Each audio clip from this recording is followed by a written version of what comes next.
everyone, this is Girl 702. Welcome back to my channel.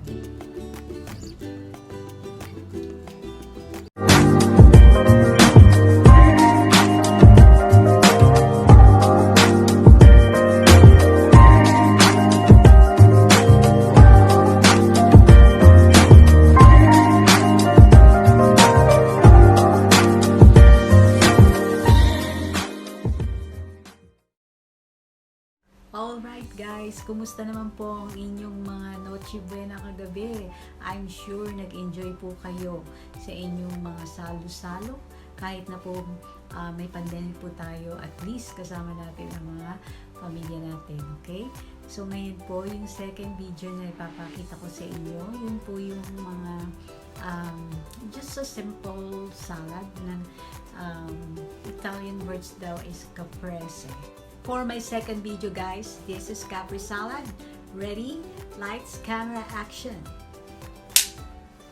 Now we prepare the ingredients, the two marinated fresh mozzarella, and then the oregano. Of course, the cherry tomatoes medley. Ayan.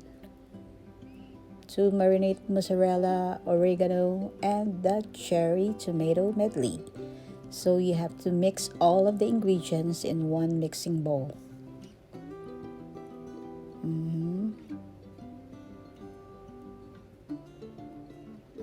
So it comes with the extra virgin olive oil. If you buy the mozzarella balls, it comes with the extra virgin olive oil. So we bought two mozzarella.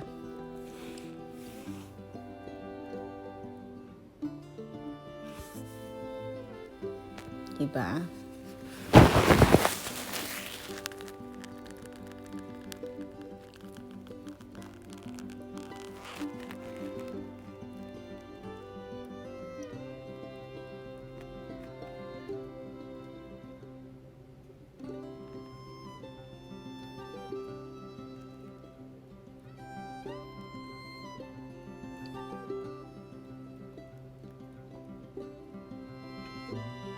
Of course, we have to put some garlic, and then the sea salt, fine crystal. Yeah.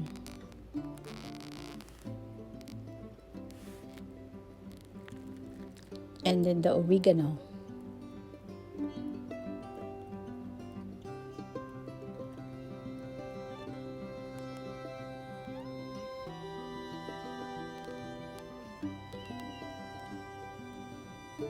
And then the oregano, you have to finely chop it. So para pinong-pino siya na ilalagay natin sa mozzarella ball, sa caprese. So para mas malasa. Ayan, you have to mix it. Mix yung maigi.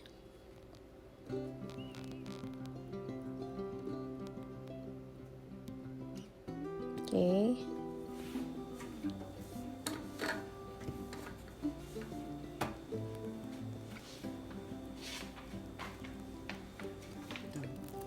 So you just cover it up and marinate it for 1 to 2 hours in the fridge. You just only cover it up.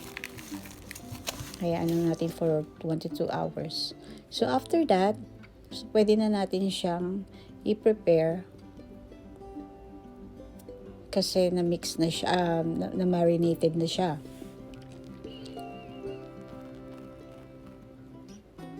So, yun daw yung Italian words.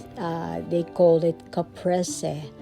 So, it's just a simple Italian salad made by sliced fresh mozzarella tomato and sweet basil. That's you call caprese.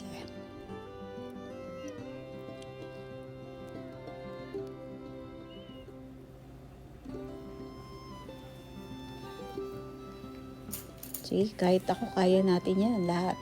Napakasimple lang po. Simple Italian salad.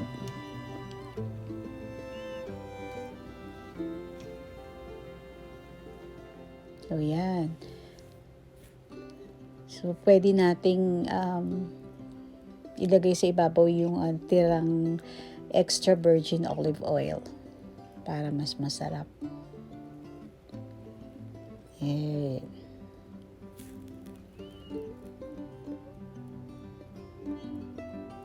Okay, ready to serve. Oh, so that's the birthday celebrant Oliver and his family. It was December 23rd, 2020. Yeah, my sister Cecile. So we just celebrate the Christmas Eve every year.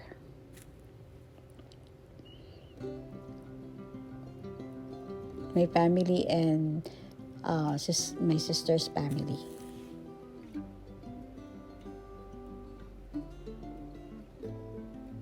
So kahit na right now, kahit na may pandemic, we have to celebrate it, the birthday of Jesus. So we have now exchange gift that time. A very simple celebration.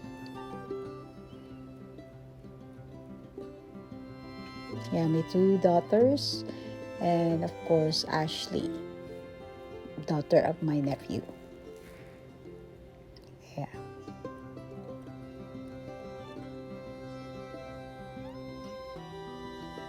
And of course Trisha.